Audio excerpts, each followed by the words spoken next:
नमस्कार. मराठी आई या आपल्या यूट्यूब चॅनलच्या नवीन व्हिडिओमध्ये आपल्या सर्वांचं स्वागत आहे. थंबनेलवरून तुम्हाला विषय तर कळलाच असेल. घरच्या घरी नाचणीचं सत्व कसं बनवायचं, अगदी मोड आणून, या संदर्भातली ही डिटेल व्हिडिओ आहे. तुम्हा सर्वांना तर माहीतच असेल की नाचणी म्हणजे रागी लहान मुलांच्या आरोग्यासाठी किती फायदेशीर ठरते. रागीमध्ये भरपूर मुबलक प्रमाणात कॅल्शियम, लोह, प्रथिने आणि खनिजे या सर्वांचा समावेश असतो. रागीच्या नियमित सेवनाने लहान मुलांमध्ये रोगप्रतिकारक क्षमता चांगल्या प्रतीने वाढते.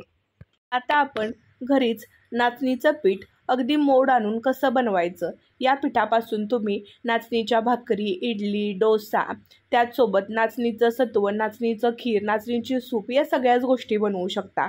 तर चला तर मग व्हिडिओला सुरुवात करूया की नाचणीचं पीठ घरी कसं बनवायचं. सगळ्यात पहिल्यांदा कुठल्याही दुकानामध्ये तुम्हाला ही अशी नाचणी मिळून जाईल. ही नाचणी 2-3 पाण्याने स्वच्छ खळखळून धुवून घ्यायची, कारण हिच्यात मुबलक प्रमाणात माती असते. 2-4 पाण्याने ही स्वच्छ धुवून घेतली की हिच्यातली सगळी माती निघून जाते.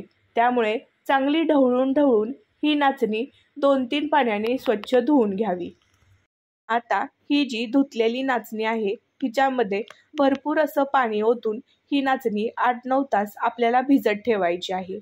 8-9 तासांनी या नाचणीतलं पाणी बाजूला काढायचं आहे आणि एका सुती कापडामध्ये ही नाचणी घट्ट अशी बांधून 2 दिवसांसाठी आपल्याला ठेवून द्यायची आहे. आता नाचणी ही अशी बांधताना घट्ट बांधून घ्यायची आहे आणि त्याचसोबत तुम्ही त्याच्यावरती एखादा गरम कपडा जर टाकलात तर नाचणीला चांगलेच मोड यायला लागतात. मटकी किंवा मुगापेक्षा नाचणीला मोड यायला थोडा वेळ लागतो. 2 दिवसांनी बघा नाचणीला माझ्या किती छान मोड आले आहेत, नाही का? आता हे जे मोड आलेली नाचणी आहे ही आपल्याला फॅन खाली सुकवायची आहे. लक्षात घ्या, कडक उन्हात तुम्हाला ही नाचणी सुकवायची नाही, तर घरातल्या घरात फॅन खाली तुम्हाला ही नाचणी चांगली 2 दिवस सुकवायची आहे, जेणेकरून नाचणीमध्ये जे मॉइश्चर आहे ते एकदम निघून जाईल आणि ही नाचणी अशी सुट्टी वाळलेली अशी होईल.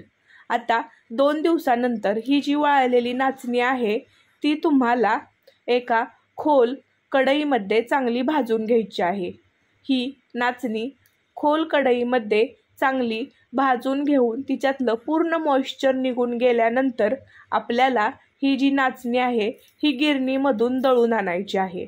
जास्त बारीक पण नाही आणि जास्त मोठं पण नाही असं रवाळ पीठ आपल्याला दळून आणायचं आहे, जेणेकरून आपण या नाचणीपासून इडली, नाचणीचं सत्व, नाचणीची भाकरी, नाचणीचे डोसे असे वेगवेगळे पदार्थ बनवू शकू. मी दिलेल्या टिप्सचा वापर करून घरच्या घरी अगदी सोप्या पद्धतीने नाचणीचं पीठ बनवू शकता. थँक्यू. नक्की सबस्क्राईब करा.